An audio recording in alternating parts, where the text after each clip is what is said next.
everyone, welcome back to my channel. This is Kat. In my last video, I shared with you several mistakes that you should avoid on your consulting resume.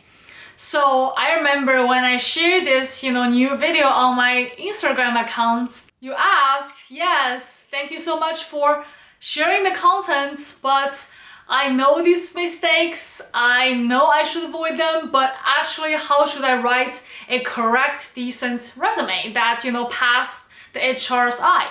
Great question. That is exactly the purpose of my first video in this resume series. So now you know the mistakes that you avoid. Now let's get into how to actually write a resume. So in this video, I will tell you what are the steps that you should take when writing your resumes, okay? So if you're new to my channel, I'm Kat. I share career development for graduate students, especially PhDs, on my channel, and I hope that my experience can benefit you to find your next ideal job. So let's get started. So many people think, to write a resume, you just open the Word document and you start writing it, right? But I don't think so. I think there are several steps before actually opening the Word document and start writing your resume. And keep in mind, you should never start from scratch, okay? So let's backtrack a little bit. Let's say if we want to start all from the beginning, okay? So you were like, I want to apply jobs in consulting. I might have limited experience in the field, but I do have extensive experience in academia, in the lab, right? How you manage different projects, how you work with other people on the projects across physicians, nurses, other staffs in the lab, as all the events we discussed before. So at this point, what you should do is not, just open a Word document blank, as I said. What you should do is to sit down and think, okay? So that's the steps I'm talking about. First step, you should think what kind of soft skills that consulting companies are looking for. Those soft skills, of course, include time management, tenacity, quick learning, and communication, etc., right? I've mentioned those skills multiple times in my previous videos. If you're interested, you should definitely check out my other videos related to consulting, what consulting are looking for. The essence of your resume, right, is to show the consulting firm that you're interested in, you are that person that they're looking for. And who is that person they're looking for? Is a person who has all these soft skills, right? For example, you want to show how, you efficiently manage multiple projects, right? That's demonstrated your time management skills, and maybe those projects last multiple years. That's tenacity, right? And then maybe within those projects, you have to present in international conferences, posters. That's your communication skills, right? So you need to think about what kind of skills that they need and what kind of skills that you can demonstrate. So if you demonstrate on your resume that you can be a successful consultant in the future because you have all these skills they're looking for, of course, they're definitely gonna pick you right into the interview round, okay? So that is definitely the first step.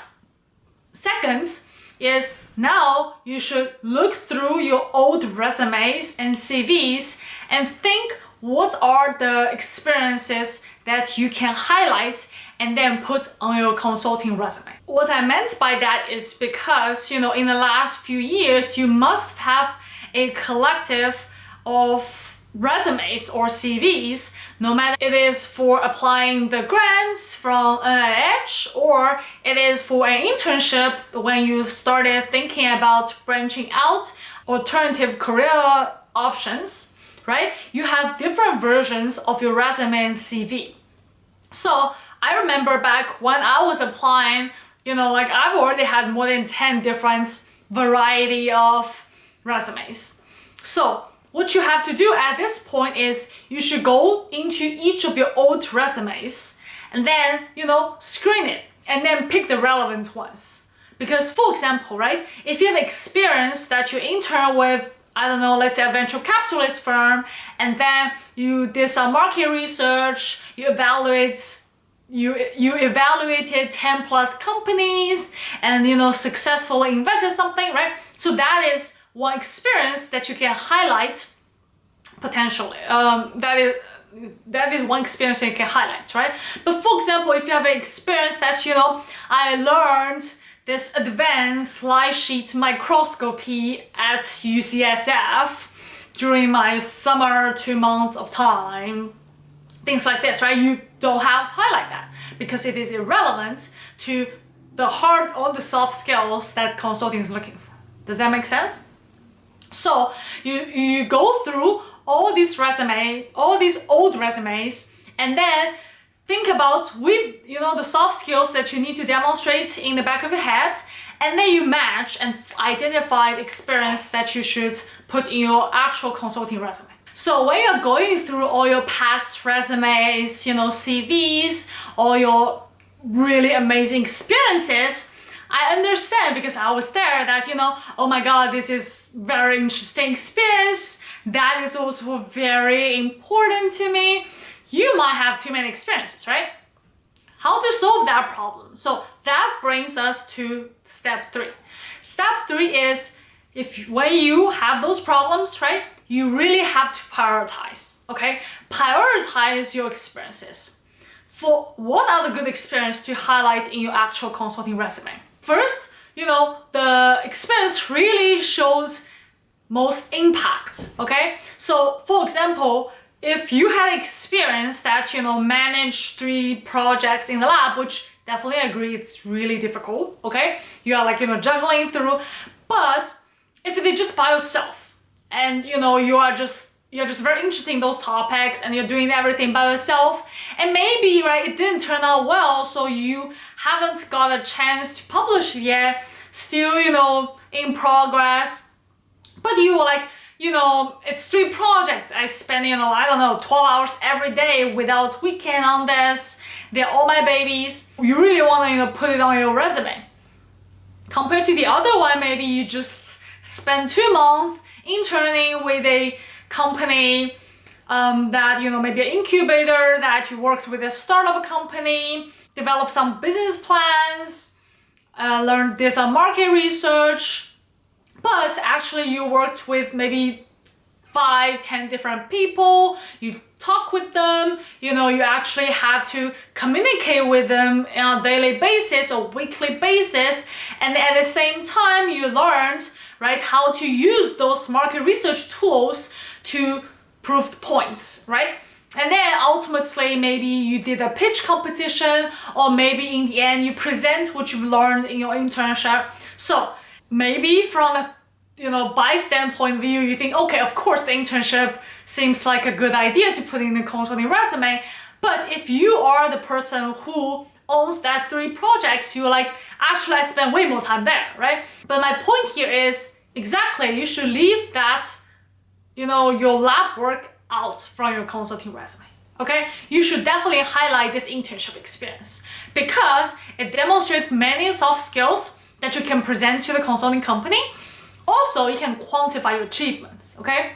So you can say, in my 2-month time doing the internship, I increased the revenue of the startup by blah blah percent, or I acquired blah blah percent of new customers, or I boosted the online marketing by blah blah blah. Right? So you really can quantify your achievements, and then this shows the impact, okay? So that is my 3rd point, that you really want to choose those events or experiences that can be quantifiable and have the most impact. Okay, so now you selected all the experiences that you want to put on your resume, right? So what is the last step? If you put everything together, right, you really want to make sure the resume is error-free. That is the last step. You want to go through your resume word by word and make sure all the spelling is correct, the grammar is correct, no spacing errors, the ones with punctuation has the punctuation mark. That is a good resume. So these are really the 4 steps when you're writing the resume, okay? How to start and how to finish. So let's zoom in, right, to between the step 3 and step 4. What are the structures of the resume? So what I'm showing you here is really a classic example of the structure of a consulting resume. So typically it has name and contact information, okay? So you can see, oh, so that is your name.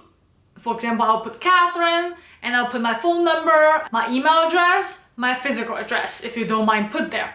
So now, because LinkedIn is really popular, so you can also put your LinkedIn URL on your contact part as well. So the HR can actually go to your LinkedIn and see your past experience as well. So education is also very simple and straightforward. You don't have to put your high school information, okay? You put your college, you put your grad school, you put your GPA, like 3.8 out of 4, 4 out of 4. You might heard consulting companies might care about your GRE score, though they might be 5, 6 years old. But if you have a proud quantitative score, you can put there as well. So for example, I did put it there because I think that shows me that I am analytical, at least from that one standardized test. After the education, it is professional experience and leadership and teamwork. I was a little bit confused, and many of my friends also confused what to put in the professional experience and what to put in the leadership and teamwork, right? They seem quite similar. So this really is just an example. You can totally split leadership or teamwork. You can also, put professional experience without leadership. It really depends on what experience that you have, and then, you put accordingly. So for example, in my case, I did put both the professional experience as well as the leadership experience.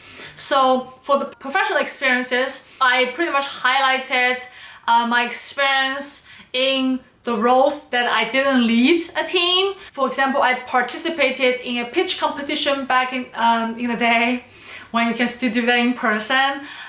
But I was not a leader in a team, so I just put it as a professional experience. Also, I did an internship with a venture capital firm, so I also put that in my professional experience.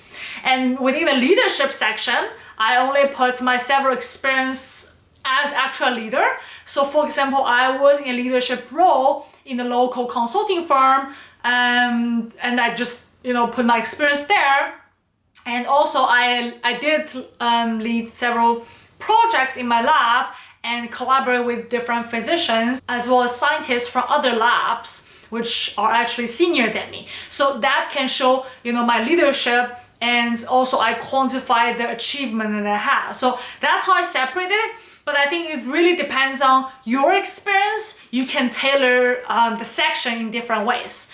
But here you get the message that you really want to highlight the experiences that can demonstrate the soft skills that consulting firms are looking for, okay? In this structure, you can see on the bottom, it is the other section.